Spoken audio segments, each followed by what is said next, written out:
was the chromo guy.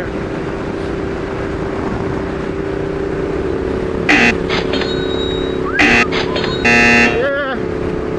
Then you got people like that that are too good to wave. And you got people like that that are more than happy to throw up a peace sign. It's a mixed bag, man. Biker culture is not what it used to be. It's very, very diverse nowadays. Because I think it's much more accessible and affordable. There are actually people that have gotten into motovlogging before they got into motorcycling, and they actually bought a motorcycle to motovlog. That just boggles my mind. Like, if you were a motovlogger and you were not riding a motorcycle before you were motovlogging, like you specifically went out and bought a motorcycle to motovlog, I want to know what got you into motorcycling. Was it purely motovlogging and going around and recording adventures? Or was it, hey, that motorcycling looks like a lot of fun? Yes, it is dangerous and I could go squish, but the enjoyment that people have from riding a motorcycle, not motovlogging, looks like it would be worth the danger to my personal health, danger to my pocketbook, because motorcycles are not a cheap hobby, and just in general, like what drew you to riding a motorcycle? I mean, if there are actually people out there that are only riding a motorcycle because they think that they're going to make YouTube money on it, that is extremely rare. The people that do that get very, very lucky. There are some of the top YouTubers that motovlog who have good production quality, but for the most part, there are a lot of guys out there who got extremely lucky, don't do much editing at all. All they do is crop their videos, so they're constantly talking the entire time. And they're really rather boring to me. Like, I would much rather watch someone who has been riding for a long time, has life experience, has things to talk about, and stories to tell, rather than just, oh, look at that dumbass that pulled out in front of me. That shit gets old.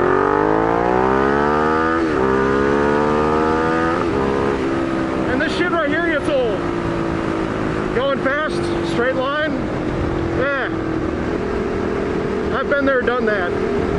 I'm in my mid-30s, been riding since I was about 4. Probably get my kid in about the same time, and man, I've gone full hoon, I've gone sedate, I've ridden cruiser sport bikes, not a lot of dirt bikes. Planning to get into dirt bikes once my kid's big enough to ride with me. I've ridden pretty much the full gamut. I have not ridden a fully raked out chopper. Haven't done that yet. I've ridden some classic bikes, but I have not ridden a chopped out like Harley or old school rigid that is completely raked out like crazy. So that's something I need to do at some point. A little bit of wheel slip. Yeah, man, if you're, I don't get it. Like, I could understand if you got into motorcycling because you live in this area.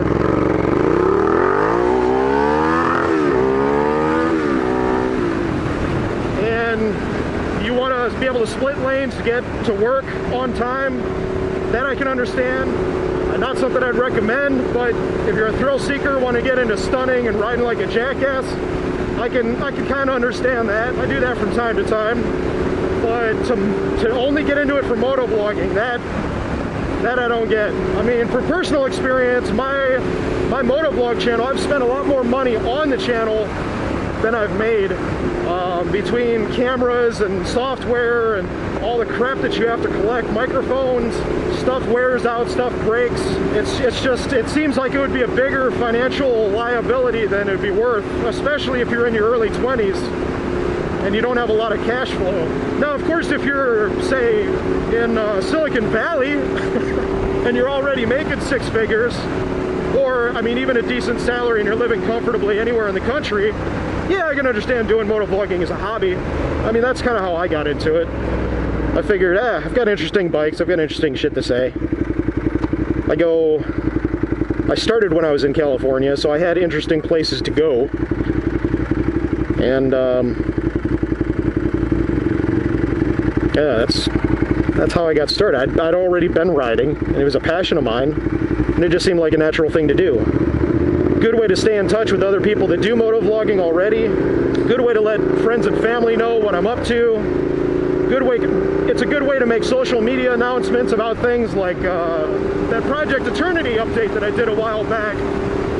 Yeah, like motovlogging if you're already doing other things, or even car vlogging, or just daily vlogging. Like I watch this guy called Carrie Neistat, who's a vlogger, filmmaker in New York City. He's got really, really high quality, high production quality, or what the hell? High production value, I guess is what you'd call it. Vlogs that he does pretty much, God, is it every day or is it a couple times a day? I don't remember, but he's always got something interesting to say, interesting advice. I think one day out of the week he answers questions in kind of a mailbag style kind of model. Always downshift and prepare for people to pull out in front of you when you see that. And yeah, like that's vlogging in general, or blogging, video blog or regular web blog, is a really good way to share social media news. Like the two guys that I Patreon, Bill Gates and another DJ performer slash sound maker, sound pack developer, I don't know, producer is what they call themselves. I digress.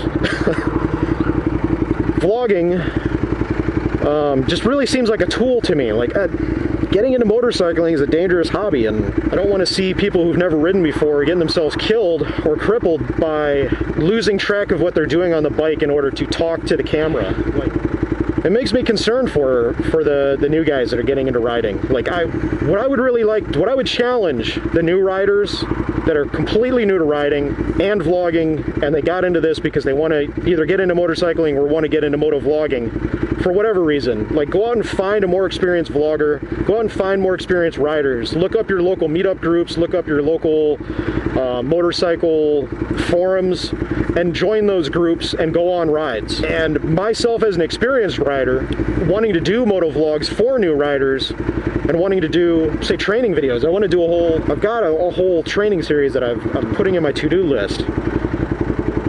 But as an experienced rider, what I would really like to see new motovloggers do is talk about the experience of being a new motorcyclist. Like getting into motorcycling from that perspective. What is it, what mind-blowing experiences do you have from a day-to-day basis about gear, about riding techniques, about street survival? What are the things that you just have clicking for you on a day-to-day basis that are making you go, wow, that has really, really upped my game and made me not only a more skilled but safer rider? That's the kind of stuff that I want to hear about, because as a father now, and I'm raising a biker baby, I want to know what it is that's going to need to click in his head in order to learn the lessons that I learned, God, like 20 years ago, and be able to effectively teach him the skills that he needs to survive on the street. Because really, you can have as much fun as you want, but if you don't come home at the end of the day, it is not worth riding, because you don't ride to die. Like for me, the whole point of riding and this whole motovlog thing is that the ride is the destination. Think about that for a moment. Many people, I would say most motorcyclists, don't get into motorcycling because they're doing it as an effective form of transportation. I mean, back in the day they did. When a motorcycle in the early 1900s, like my great-grandfather bought a Harley, one of the first Harleys. He bought it because it was a cheap mode of transportation. Didn't use a lot of gas. Not that gas was super expensive back then, but people used to use it as an effective mode of transportation to get from point A to point B. Whereas nowadays, it's clearly a luxury. I mean, you can buy a cheap car for 500 bucks. It might break down a lot, but you can fix it up for cheap at Napa. But motorcycle parts, oh my God. You compare the cost of a lot of motorcycle parts and you would shit bricks. So where was I going with that? Yeah, the ride is the destination. Like you get on your bike and just the rumble of the engine, the vibrations that you feel through the handlebars and the seat and everything, the foot pegs. It's almost like riding a horse. Like you feel, if you want to call a horse a vehicle, you feel the vehicle and you kind of become part of the vehicle. It's a very visceral experience. Now, of course, with like, you get into electric bikes and inline 4-cylinders that are extremely smooth, you don't get as much of that, and that's the whole people talking about their bike having a life of its own and personality and all that fluff. But really, when it boils down to the mechanics of motorcycling, it's the whole experience. The wind whipping past you, you've got that wind noise, you can feel the wind blowing across your neck between your helmet and your jacket. It's a very involved, very visceral experience. And when I get on a motorcycle, granted I do use it to commute because it's much faster getting on and off, because bike parking usually has its own dedicated spot on like the first floor of the parking structure, and I can have my gloves and helmet on, hit the starter button and be out through the gate a lot faster than a car, having to drive up and down ramps and look out for people. And when I'm on the bike, I'm up above the hoods of the cars so I can see everything.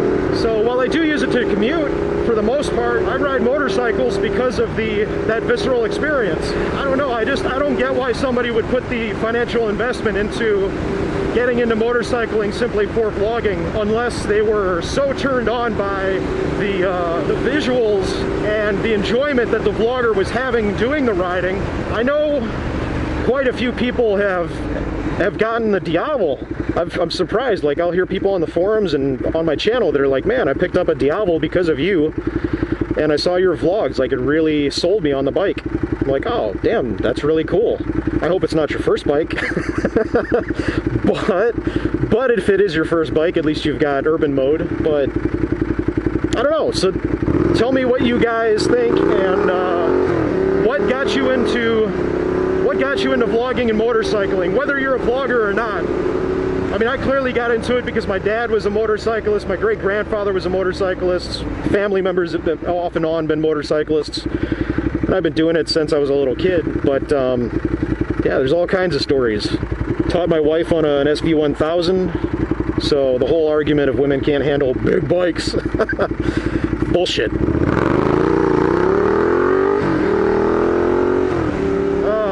So yeah, drop a comment below and let me know what you think, and tell me about your experience of getting into riding motorcycles. It's always fun to hear other riders' stories. See ya.